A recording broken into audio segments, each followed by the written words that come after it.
Well, Simon, not that you're not busy enough with all that you do, but there's an opportunity for our listeners to come and see you speak yet again. Yeah, great weekend coming up, December 5th, 6th, and 7th. It's actually at the Allstream Center at the exhibition.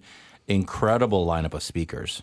I'll be talking about real estate, of course, but we have an incredible lineup, including Brian Tracy himself. If you don't know Brian, if you've been living under a rock for a while, he's one of the most proficient authors. He's actually a Toronto boy, which I'm very proud of. Yeah. Very proficient author, business development, and you know what? His stuff is so common sense, but he walks you through it. And is it just for real estate people, or is this for anybody? Everybody. Okay. This is not a real estate conference.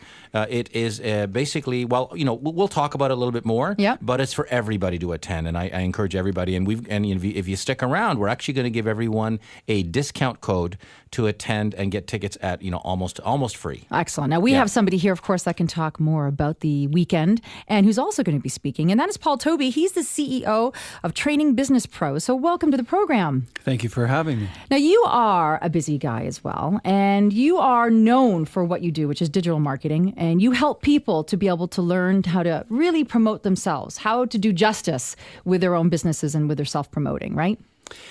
Digital marketing is, for most people, still a little bit unknown. It's like, how do I deliver traffic? How do I convert that traffic into business?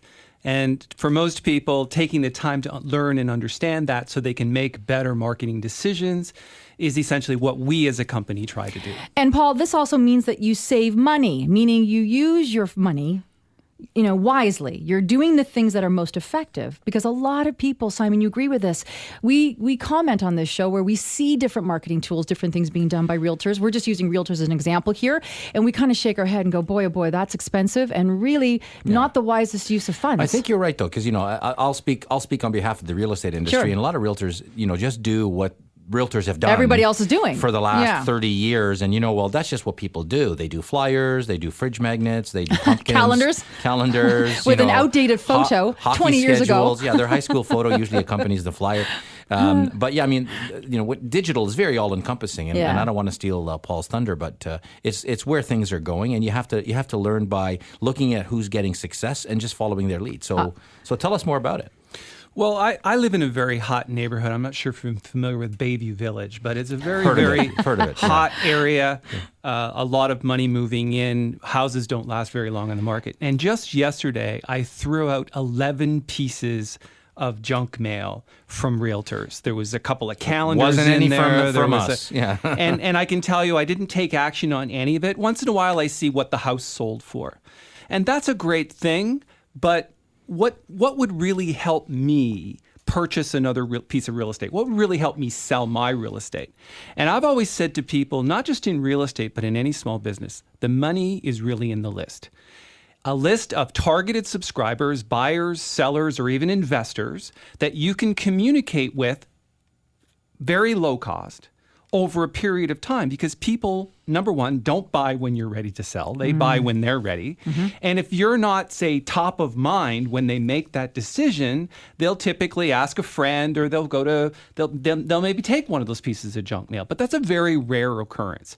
So I always recommend to these realtors is to take a portion of the time that you have, which for a lot of realtors, let's be honest, is not a lot of time. But if you were to take a portion of that and you were to educate yourself on how do I build a list?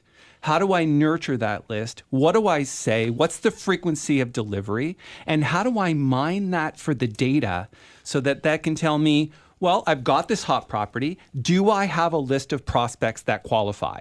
And most realtors would say, well, I can think of a couple off the top of my head, but what if you had a list of 50? What if you have a list of 125? But you bring up a very valuable point, and I don't care whether you're in real estate or you're in finance or whatever you're doing. If you're in sales or an entrepreneur, building that list starts with, for me, leading with some kind of education that's valuable to the consumer. Very good point, Simon. Yeah. Because a lot of the marketing that we see is, I'm so great, or we're so great, or, we're number one. And it's amazing how many number ones there are in the market. Number one on what? Yeah, and I'm really good looking, except I'm using a photo that I used 20 years ago. Yeah.